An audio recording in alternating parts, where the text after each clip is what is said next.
What's going on, everybody? John Eric Poli here with My MMA News, and today's guest will be fighting Dan Ige at UFC Vegas 67 on January 14th. Pleased today to be joined by Damon Jackson. Damon, nice to see you, man. Appreciate the time. I know you're currently getting a workout in, as everybody can see on their screen, so I appreciate you making the time to do this interview, especially while you're in the gym there.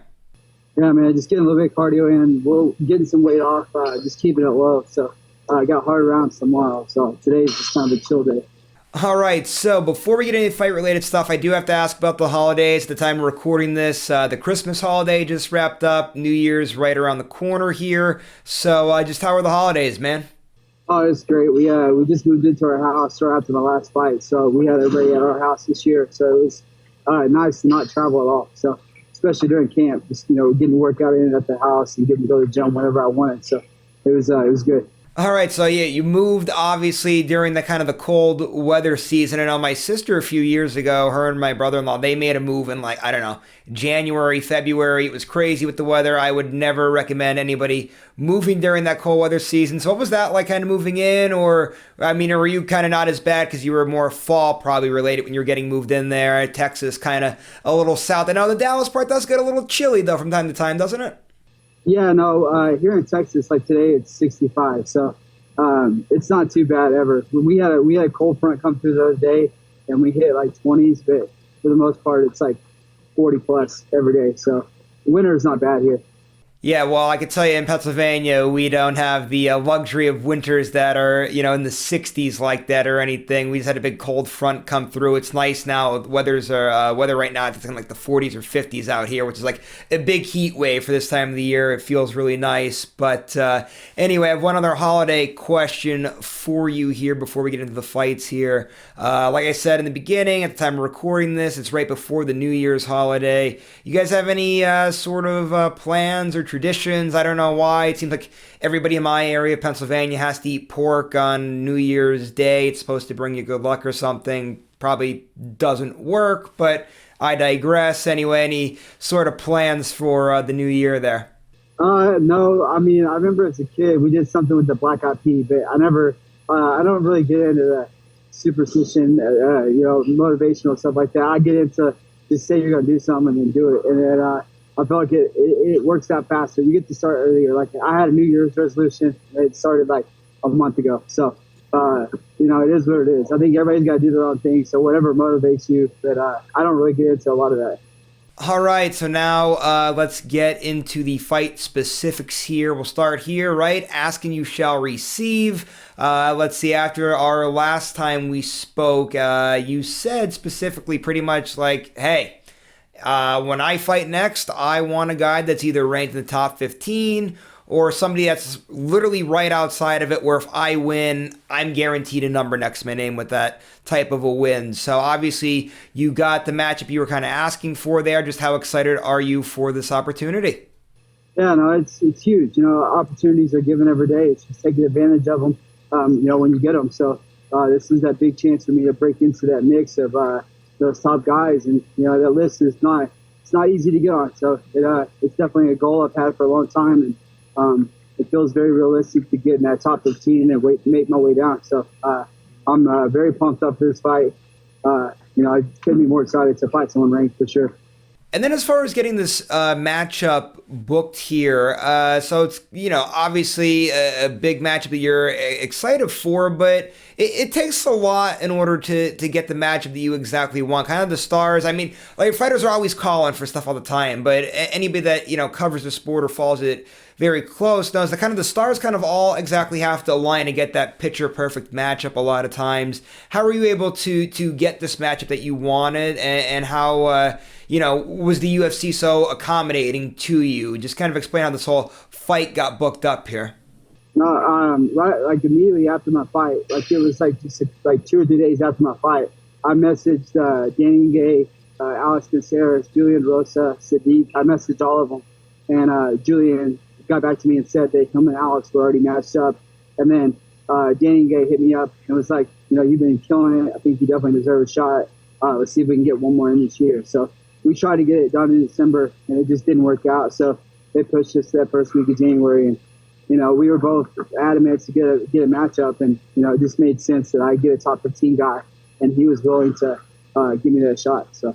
Oh wow, so that's pretty interesting. Then I don't think I've ever heard of that ever. Fighters like texting or DMing each other and getting fights booked that way. It's pretty interesting. It's pretty unique. Is this kind of going to be a new kind of a trend for you, or maybe you're going to kind of pass it on to others? Because that's a very unique way of getting a fight booked.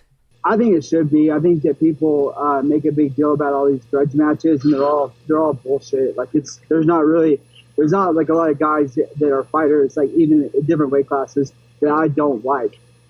Most of the people that I like in this world are around fighting or fighters, So it's like for me to like have a grudge against like all these guys in my division, it would be fake for me to say that. So I don't have anything wrong with Dan Ige. I think he's a killer opponent. I think he's just a tough as hell dude.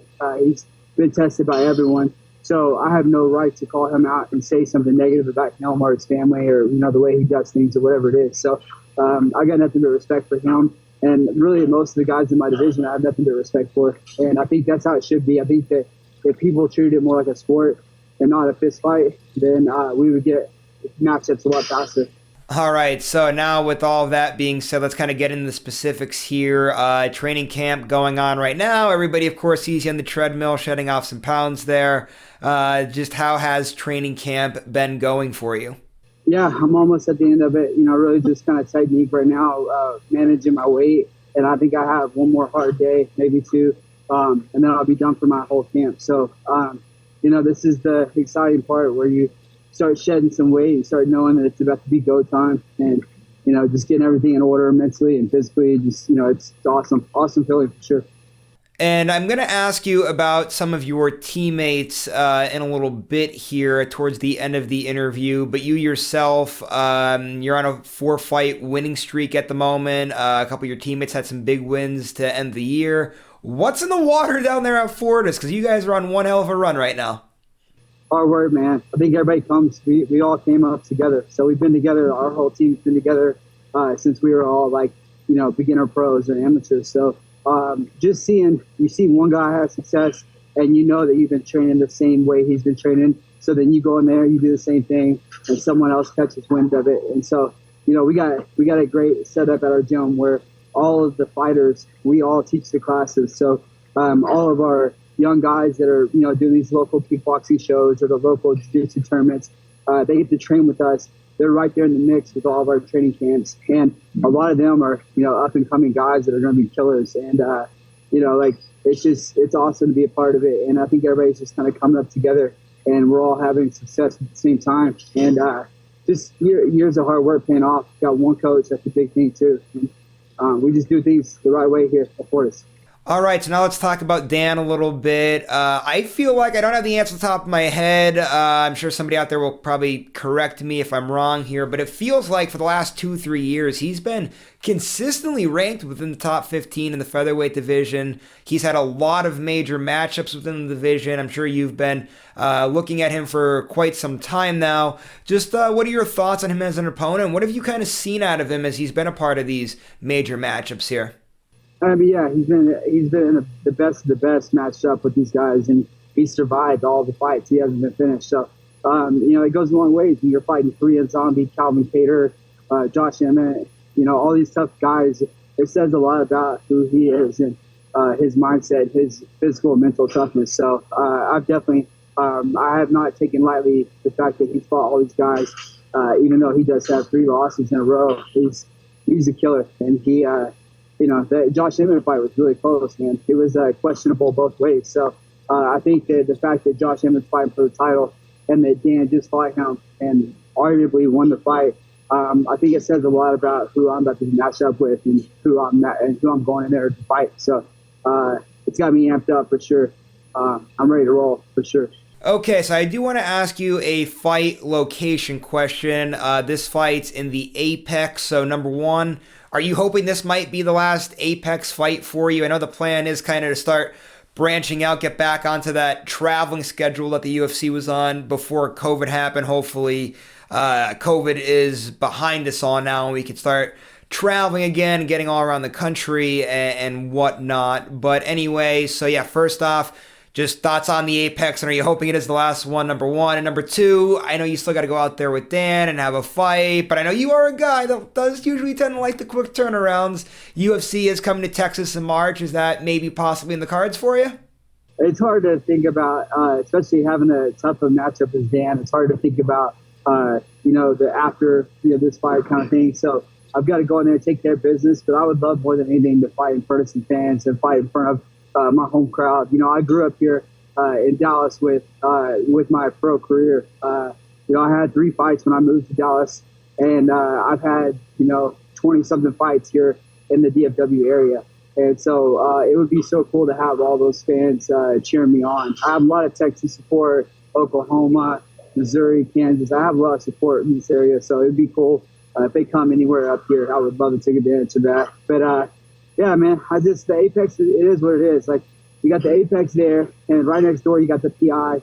So it makes for a really good weight cut. And then as far as like the atmosphere, like MMA, UFC started in Vegas, so you got some great fans there. You got some great support, either coming from the workers getting to stay home at night, and then the next day they're all amped up to come to work. So you have great employees with the UFC, and then you have the ability to just stay really close to the strip and then go straight to your fight and be done with it. So if you want to go in Vegas, you could go have some fun, but I choose to just go hotel, PI, weight cut, whatever, and then go home. So I'm not a big Vegas guy, but it's a little too busy for me, but I don't mind fighting there. Once I'm fighting, I'm fighting. It doesn't matter where I'm at. So as long as he's sanctioned, I'll take a fight anywhere. Yeah, I know you have a lot of support down there, and I'm sure a lot of your teammates do as well from that Dallas area. Let's talk about those teammates now. We'll start with Jeff Neal. I know you guys are supposed to be sharing a card together, so just how excited are you for his matchup, and how's he been looking in camp so far? How excited are you for his matchup? He got pulled off, man, today. So just not disclosing anything yet, but he won't be on the card. I think his fight's gonna get moved back a little bit. So it's a bummer for sure, because you get that energy in there where you got multiple teammates fighting on the same card. It's like you got that hype. You go out there, you smash, the next person smashes, and it's just cool. But I think Jeff just he had an injury that was kind of bothering him towards the end of his camp. It was really bothering him. So I think he just needs a little bit of time to rest that, and I think he'll be good to go. I mean, it's a great matchup for him. Big test, because dude's tough as hell. So Jeff is a killer. The other guy's the killer, and it was going to be a good fight. But I think that they're going to move it back just a few weeks, like not very long, just like 2 or 3. Oh, wow. So, well, first, thanks for sharing that information. I didn't even catch that his fight got pulled. But I guess, it's great that the UFC is accommodating there and that they'll just push it back a few weeks. Hopefully he'll, heal up there. It's not too bad of an injury there. It's too bad. I was really looking forward to that matchup, but hopefully we'll be able to see it again soon. But I guess let's ask you about another teammate then. Let's ask you about Ryan Spann. He has had a massive, massive win over Dominic Reyes, knocking out a former title challenger. Huge win for him, and if I'm not mistaken too, he also has a fight booked here for the first quarter here of 2023. So just your thoughts on the early matchup there and how he's kind of been looking as he kind of starts getting ready for that matchup there. Yeah, man, it's energy everywhere. Like I came up with Ryan Spann. Me and him fought in LFA together the whole way up, and then he went to the UFC. I stayed in LFA a little longer, and then I went to the UFC. So been with Spann for a long time. Been watching him evolve as he's an insanely good grappler for how big he is, and he very rarely has to show it because he has that stupid power, and his striking is very unorthodox. So he catches people and hurts them and puts them away, either submission or finishes our hands, But he's a killer, man. He's got big things coming this year for sure. All right, so now let's talk about some other sports outside of the martial arts that I want to ask you about. I know the last time we spoke, we had a conversation, or at least we had a conversation off air about the Dallas Cowboys. I actually got to see the Cowboys play in person this year. I was at the Packers-Cowboys game in in Wisconsin out at Lambeau Field earlier this year. But anyway, Cowboys, they are clinched for a playoff spot. A lot to play for here. I'm sure you got to be excited, right? NFC, in my opinion, it is wide open. I'm sure you can't wait for the postseason here and see what the Cowboys do. Yeah, I mean, anybody in that mix, these guys are all like the best of the best. So when you talk about NFL teams, you never know who's going to pull it off and win it. I've been a huge Aaron Rodgers fan forever. Before that, Brett Favre was my favorite quarterback of all time. He still is, but I was a huge Brett Favre fan, and then I just kind of became a pretty big Packers fan, but I've always been like a diehard Cowboys fan. I hated seeing Romo go, and then, he had all these guys coming in, so it's nice to see them paying off. Hopefully they have a good year, a good finish, because they always have a great offense. It seems like they're struggling a little bit on defense this year, so hopefully the guys are healthy and we get a couple big wins and make it to the finals. It'd be cool to play for the finals. It'd be nice. Well, I have to say, I am pulling for the Cowboys here a little bit, especially because they can kind of help the Packers out. Packers, obviously, on the outside looking in at the moment. They got to take care of their business, win out. Hopefully the Browns will beat the Commanders this week, or hopefully somehow the Saints could beat the Eagles and the Cowboys could be alive for a top spot the last week. So they got to win out and beat the Commanders. But anyway, I mean, a lot has to happen here with the NFL playoffs. But I am excited for when the season gets wrapped up. It's funny, there's only 2 weeks left, and there's so many scenarios that could kind of all play itself out before we can get to that postseason mark. But anyway, other sport I want to ask you about, Dallas Stars in the NHL. I did see you did an interview with James Lynch. James, a colleague of mine, a great guy too, James. I didn't get to catch the whole interview, but I know you guys did discuss the Dallas Stars, so I'm sure you got to be excited with the Stars too. They're having a good year too. Oh yeah. I've been working a combo. I call it a slap shot. So slap shot, power play. It's something that I've added into my camp. So that's going to be something I'm sure you'll hear.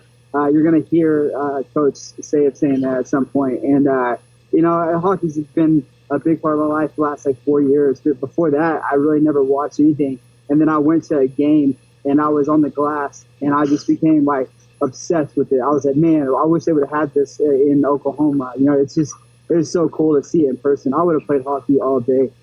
Such a killer sport. And I just like the fact that they might throw their gloves off in the middle of the game and just throw down. It's funny. It's a very aggressive game, but it seems like all the guys are so cool. I've actually met a lot of the guys on the Stars team, so it's cool to be a part of it and to be here in Dallas. And for the Dallas Cowboys, the Stars, and the Mavericks are playing good. It'd be so cool if we had a big year for Texas, and it'd be really cool.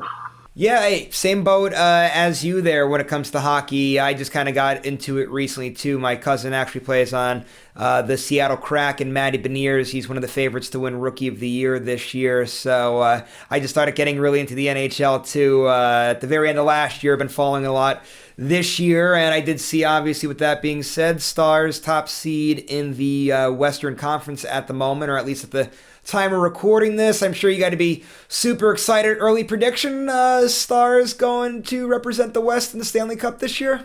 Yeah, no, they're looking pretty damn good, and they're playing so aggressive. I love that because I hate when they kind of play back and they let other teams shoot a lot.